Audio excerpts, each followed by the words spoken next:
God of War, Ragnarok đã khép lại một chương sử thi trong cuộc đời Kratos, nhưng cũng mở ra hàng loạt câu hỏi chưa có lời giải. Từ những bức tranh lạ trong đền Tyr, cho đến những chi tiết ẩn ý về quá khứ đẫm máu ở Hy Lạp. Dường như tất cả đang gợi ý rằng Kratos chưa bao giờ chạy thoát khỏi quá khứ, mà chỉ đang đi sâu hơn vào định mệnh của chính mình. Trong video hôm nay, chúng ta sẽ cùng nhau giải mã những giả thuyết thú vị nhất xuyên suốt toàn bộ series God of War. Những chi tiết không ai xác nhận, nhưng càng soi lại, càng rùng mình vì quá hợp lý. Giả thuyết đầu tiên là về vai trò đặc biệt của Kratos trong số phận Bắc Âu. Trong thế giới Bắc Âu, không ai thoát được số phận. Odin biết trước cái chết của mình, Thor chấp nhận kết cục định mệnh, còn cả thế giới đều vận hành theo những lời tiên tri được khắc trên các tấm bảng của Fate. Nhưng có một người duy nhất đứng ngoài tất cả: Kratos.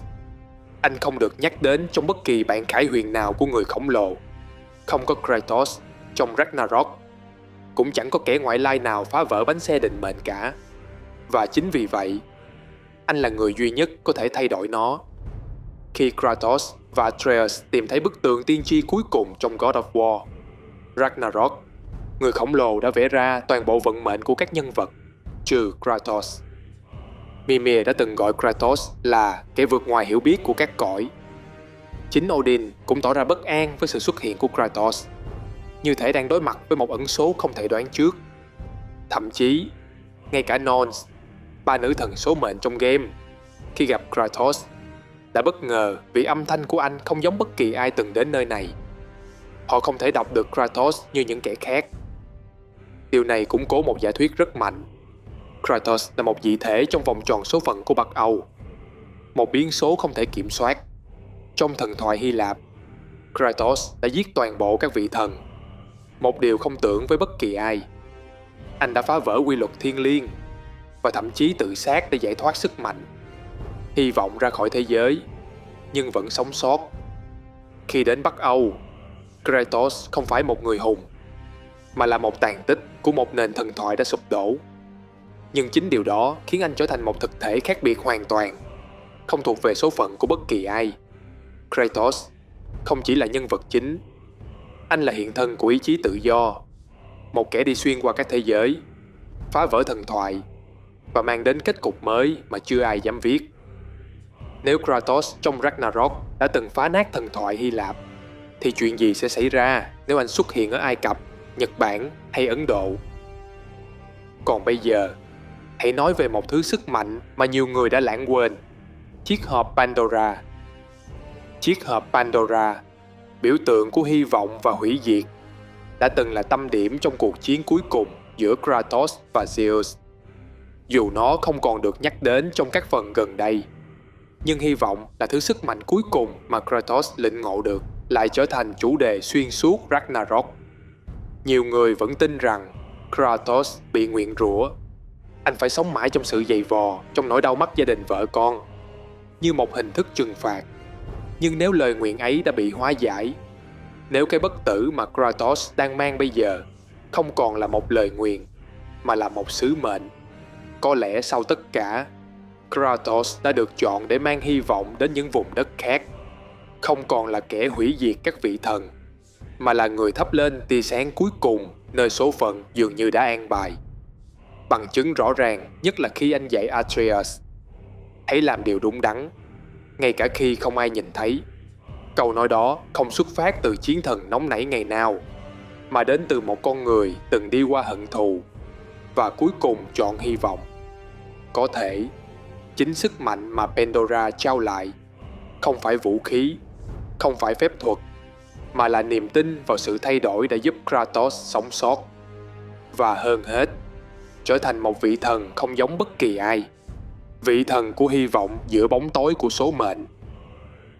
Kratos không phải nhân vật duy nhất khiến chúng ta đặt câu hỏi: Atreus thì sao? Hành trình của Atreus không dừng lại ở Ragnarok. Cậu đã rời bỏ Kratos để lên đường tìm kiếm tộc người khổng lồ. Nhưng có lẽ chuyến đi đó còn lớn hơn rất nhiều. Theo nhiều tin đồn từ chính Santa Monica, phần tiếp theo của loạt game God of War có thể sẽ lấy bối cảnh ở một nền thần thoại hoàn toàn mới, như Ai Cập hoặc Nhật Bản. Và nếu Kratos đã từng vượt từ Hy Lạp sang Bắc Âu, thì tại sao Atreus lại không thể tiếp nối con đường ấy? Một vị thần trẻ tuổi, mang trong mình dòng máu của cả người khổng lồ và chiến thần Hy Lạp, bước chân vào một vùng đất xa lạ, không có lời tiên tri, không có vị trí trong huyền thoại. Liệu cậu sẽ trở thành một Kratos mới, hay là thứ gì đó vượt hơn cả người cha của mình? Từ lâu, Santa Monica đã úp mở về việc Kratos sẽ nghỉ hưu, nhường lại vị trí trung tâm cho thế hệ mới. Nhưng cái bóng của một anh chọc mặt sẹo, mang rìu khổng lồ và quá khứ tàn sát thần linh là quá lớn để thay thế. Vì vậy, họ không lập tức thay Kratos, mà dần dần xây dựng lại hình ảnh của anh, đồng thời giới thiệu Atreus như một tấm gương phản chiếu Kratos thời trẻ, nóng nảy, bốc đồng, nhưng cũng đầy tiềm năng. Nếu người chơi đón nhận Atreus sau Ragnarok, thì một tựa game God of War mới với chiến thần nhí bước vào vùng đất mới không chỉ khả thi, mà có thể là hướng đi được lên kế hoạch từ rất lâu. Có một chi tiết lặp lại nhiều lần trong suốt hành trình của Kratos.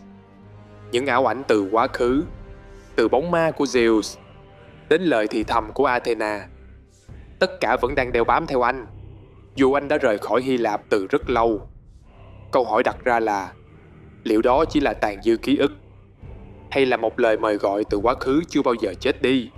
Có thể phần tiếp theo của God of War sẽ không đưa Kratos quay lại Hy Lạp theo nghĩa đen, nhưng điều đó không ngăn cản việc quá khứ quay lại với anh qua những ảo ảnh, thử thách tinh thần, hoặc thậm chí là một cõi mộng mị nơi ký ức và thực tại hòa vào nhau.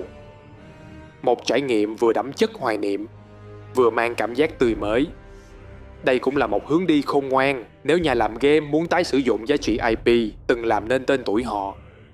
Bởi thật ra mà nói, bước vào một thần thoại hoàn toàn mới như Nhật Bản hay Ai Cập không phải chuyện đơn giản. Nó đòi hỏi kiến thức văn hóa sâu sắc, và hơn hết là khả năng biến tấu thần thoại một cách tinh tế để phù hợp với phong cách sát thần đặc trưng của series. Mình không nói Santa Monica không đủ sức làm điều đó, nhưng để làm đúng, làm hay thì cần rất nhiều thời gian và tôn trọng nguyên tác. Chúng ta đều đã thấy quá nhiều ví dụ của những tựa game tay máy với văn hóa Nhật Bản, rồi hóa thành trò cười trong cộng đồng game thủ. Vì vậy, nếu Kratos có phải trở lại với quá khứ theo cách nào đó, thì đó không chỉ là lựa chọn an toàn, mà còn là một cơ hội để đối diện chuộc lỗi và kết nối hai thế giới Hy Lạp cũ và Bắc Âu hiện tại. Trong God of War 3, Kratos đã chấm dứt kỷ nguyên của các vị thần Olympus bằng cách tàn sát từng người một. Cái chết của Poseidon mang đến đại hồng thủy, nhấn chìm cả vùng đất. Cái chết của Helios khiến mặt trời biến mất. Còn với cái chết của Zeus, cả thế giới Hy Lạp chìm trong hỗn loạn, thiên tai và tuyệt vọng. Nhưng ngay trước khi tự sát, Kratos đã thực hiện một hành động cuối cùng, giải phóng sức mạnh hy vọng từ chiếc hộp Pandora để truyền lại cho những con người còn sống sót. Và chính hành động đó, trong một phút giây cứ tưởng là vô nghĩa, đó có thể đã trở thành hạt giống đầu tiên gieo lại sự sống cho thế giới Hy Lạp. Chúng ta biết rằng đã có hàng trăm năm trôi qua từ khi Hy Lạp sụp đổ cho đến lúc Kratos đặt chân đến Bắc Âu. Trong khoảng thời gian dài ấy, hoàn toàn có thể xảy ra một điều: Hy Lạp đã tái sinh. Không còn các vị thần tối cao, không còn Olympus, nhưng là một nền văn minh mới, mọc lên từ tàn tích cũ, một Hy Lạp hậu tận thế. Khi Kratos cùng Atreus đi tìm tung tích của thần chiến tranh Tyr, họ phát hiện ra những cổ vật, bình gốm và biểu tượng có nguồn gốc từ Hy Lạp. Đây không chỉ là một chi tiết ẩn, mà là một bằng chứng trực tiếp cho thấy Tyr đã từng đến Hy Lạp. Nhưng hãy nghĩ thử xem, một vị thần chiến tranh đến từ Bắc Âu mà lại dạo chơi giữa lãnh thổ của Zeus và Hades. Điều đó sẽ là bất khả thi nếu các vị thần Hy Lạp vẫn còn tồn tại. Cho nên, khả năng duy nhất là Tyr đã đến một Hy Lạp không còn bị các vị thần cai trị nữa. Một vùng đất mà con người sống sót sau tận thế đã đứng lên, khắc họa lại huyền thoại cổ đại và lưu giữ những gì còn sót lại. Trong đền Tyr, có một chi tiết mà ít người để ý. Một bức phù điêu khắc họa Kratos đang giết Zeus. Không thể nhầm lẫn, đó là Kratos với cơ bắp vạm vỡ, sẹo trên mặt và dây xích quanh tay. Đây không phải là tưởng tượng. Đây là truyền thuyết được khắc họa lại bởi chính người Hy Lạp, thế hệ hậu duệ sau đại họa.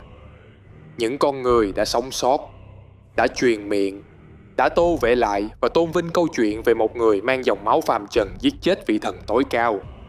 Và từ đó, chúng ta có thể đặt ra một giả thuyết táo bạo nhưng đầy hợp lý. Hy Lạp không biến mất, mà đã tái sinh. Và Kratos đã trở thành một phần trong thần thoại mới của họ. Trong Ragnarok, Odin ám ảnh với việc nghiên cứu một vết nứt lơ lửng giữa không gian, phát sáng màu xanh lá, tồn tại như một vết thương trên nền thực tại. Đây không phải là một cánh cổng giữa các cõi như Yggdrasil thường thấy. Nó không có địa chỉ, không có đường đi rõ ràng, và không ai hiểu được bên trong đó là gì, kể cả Odin. Nhưng ông tin rằng phía bên kia là câu trả lời cho tất cả mọi thứ. Một nơi có thể nhìn thấy quá khứ, hiện tại và tương lai cùng lúc. Một không gian nằm ngoài vòng kiểm soát của định mệnh. Nghe quen không? Đó là khái niệm Beyond Fate, vượt ra khỏi số phận. Cũng chính là điều mà Kratos trở thành từ thời Hy Lạp, và là lý do tại sao Odin lại bị thu hút bởi sự hiện diện của anh. Chiếc mặt nạ màu xanh mà Odin săn lùng xuất hiện bí ẩn, không có nguồn gốc từ Bắc Âu. Theo lời Odin, nó xuất hiện cùng vết nứt và là chìa khóa để bước vào không gian bên trong mà không bị thiêu cháy. Mặt nạ có một hình thù kỳ lạ, không thuộc về bất kỳ nền thần thoại nào đã biết. Nó có cấu trúc gần giống mặt nạ cổ Á Châu, nhưng ánh sáng xanh lại mang màu của năng lượng vô định, rất gần với Athena. Trong God of War, Kratos nhìn thấy Athena dưới dạng bóng ma phát sáng màu xanh lá, xuất hiện trong tâm trí anh, nhưng vẫn tương tác được với môi trường. Đó không đơn thuần là ký ức. Athena không chỉ là tàn tích. Cô là một dạng tồn tại thực thể, có lời nói, có mục đích, và vẫn giữ được phần nào ảnh hưởng đến Kratos. Thậm chí, cô còn nhìn thấy và phán xét hành động của anh. Và quan trọng hơn, ánh sáng mà Athena tỏa ra cũng chính là màu của vết nứt và chiếc mặt nạ của Odin. Điều gì xảy ra nếu vết nứt mà Odin nghiên cứu không phải là ngẫu nhiên, mà là hậu quả của việc Kratos mang năng lượng từ thế giới Hy Lạp sang Bắc Âu? Có thể, cái chết của Zeus kết thúc chuỗi thần thoại Hy Lạp và đã tạo ra một khoảnh khắc sụp đổ trong thực tại, một vết rách xuyên đa thần thoại. Và cũng chính Athena bằng cách nào đó đã sống sót hoặc bị hút vào không gian này, một vùng giữa các thế giới. Giờ đây, vết nứt mà Odin nghiên cứu chính là liên kết vật lý đầu tiên giữa thần thoại Hy Lạp và các nền thần thoại khác. Mặt nạ là công cụ để nhìn thấy tất cả, nhưng Athena có thể đã nhìn thấy điều đó từ trước. Kratos đã đi một hành trình dài, từ một chiến binh cuồng nộ đến biểu tượng của sự chuộc lỗi và hy vọng. Nhưng những manh mối rải rác xuyên suốt Ragnarok, từ vết nứt thực tại, chiếc mặt nạ, đến bóng ma Athena, có thể coi là một thông điệp ngầm rằng câu chuyện này vẫn chưa kết thúc. Liệu Santa Monica có đang âm thầm xây dựng một God of War multiverse? Liệu Kratos hoặc Atreus sẽ bước vào một thần thoại mới, hay quay lại đối mặt với hậu quả quá khứ mà chính họ đã tạo ra? Đó là điều chỉ thời gian mới trả lời. Nhưng chắc chắn một điều, God of War chưa bao giờ chỉ là một game chặt chém. Nó là hành trình vượt qua định mệnh, vượt qua chính mình, và hơn hết là thứ khiến chúng ta phải suy nghĩ rất lâu sau khi trận chiến đã kết thúc. Bạn nghĩ sao? Giả thuyết nào bạn thấy hợp lý nhất? Hoặc bạn có thuyết âm mưu nào chưa ai từng nhắc tới? Cùng chia sẻ ở phần bình luận nhé. Và đừng quên like, sub nếu bạn muốn tiếp tục đào sâu thần thoại cùng mình.